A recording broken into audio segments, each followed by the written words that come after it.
Hi everyone, it's Aster. Today I wanted to make a short video about a conversation I had with my dad recently. Um, we were talking about random stuff. I started talking about antivirals and the progress medicine has made and yada yada yada. And he brought up, human ingenuity, very important trait to our species. But then he brought it up in reference to climate changes and like we're going to have to use human ingenuity to get ourselves out of this problem. And this is an idea I would like to address because I don't think it's true. And I think this is a bit of a cop-out or a dangerous take to have on the climate crisis because human ingenuity is what got us into this mess in the first place in a lot of ways. So why do I believe this? Because we have the technology to fix the problems, right? When it comes to CO2, greenhouse gases, the issue isn't that we aren't efficient enough, it's that we do it too much in the first place, right? It is an issue of overconsumption, of overproduction. We have other ways of generating the energy we need that might be a bit more expensive but are still economically feasible, like nuclear might not have as high returns as a coal power plant, or the returns might be on a longer timeline, right? Because nuclear power plants are they're projected out for like 50 years, right? Like that's the time span you're looking at to see your ROI.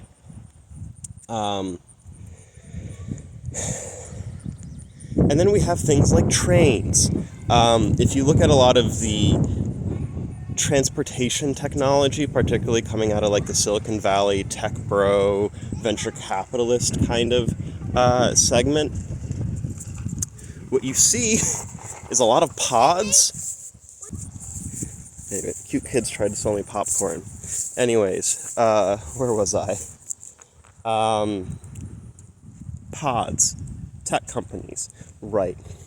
And if like Tesla was a good example of this, or Musk with the Hyperloop and the weird underground tunnels thing, and like creating these car trains, basically, right? So you look at all these, like, oh, we found a new way to move stuff efficiently, and it's just a fancy train with new infrastructure you'd have to build. It's like, if we want to, they're reinventing the wheel, right? And I think this is kind of where we had this big, massive technological renaissance with our increased computing capacity, and this has done so many wonderful things for us, but we're kind of like leveling off, right?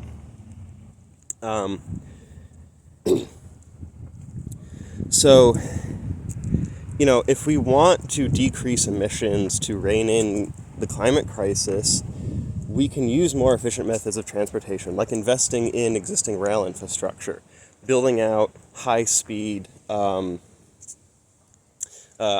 commuter rail, building out the freight rail, relying less on semi-trucks, because like that's what we've done. We've replaced most of the rail industry with semi-trucks, which are much, much less efficient than a truck, or than a train. I'm sorry. Similar thing with like the impact of agriculture on the climate comes primarily from our overproduction of animal products, right? I'm not saying you don't ever get to eat meat again, or you don't ever get to have milk. I'm saying we make too much of it. Most of our agricultural land doesn't go to feeding humans, it goes to feeding animals that feed humans. And, at each step of, the plant has like 80% conversion rate of energy from the sun to sugars, and then the cow has like a 20% conversion rate of the sugars to the meat, and then us has like another like 20% conversion rate from the cow to us. for us eating it. And that doesn't include all the transportation, refrigeration, processing, all of that for the meat and whatnot. So like when you're driving down the road and you see corn or soy or something growing, that's not people food. Most of the food you see growing out in the field is not for people. It's for animals.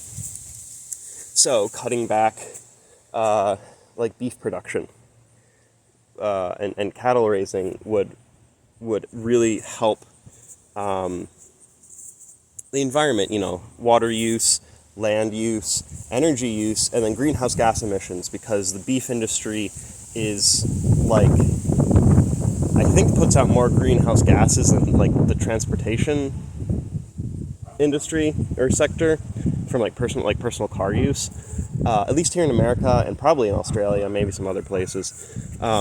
So cattle ranching is a huge contributor to climate change. And so what's lacking isn't ingenuity, right? Because we have the technologies we need to address this problem. We don't have the political will because there's people who have a lot of vested interest in continuing the systems we have, and they would like to keep making money and maintain their power relative to the system. Excuse me. But we lack the wisdom, right? Right? We have the intelligence, we have the tools, but we don't have the wisdom to understand. When I say we, I mean the powers that be, right? Do not have the wisdom to understand what we need to do, where our focus needs to be, and how we need to change our lifestyles and our culture to adapt to the changing climate and to the continuing crisis. I don't know. So things like not subsidizing the dairy industry as much, not subsidizing monoculture corn, subsidizing mass transit, and investing in rail infrastructure. These are things that will have huge impacts on the climate. And these are things we can do right now. These are not technologies that need to be invented. This is action we can take right now. Getting on zoning boards, changing zoning laws to move away from suburbs and single-family housing to a more, dense, multi-use zoning that is more human-oriented, moving away from the car infrastructure. This is all stuff that I can do right now. Fusion is not what's going to save us, right?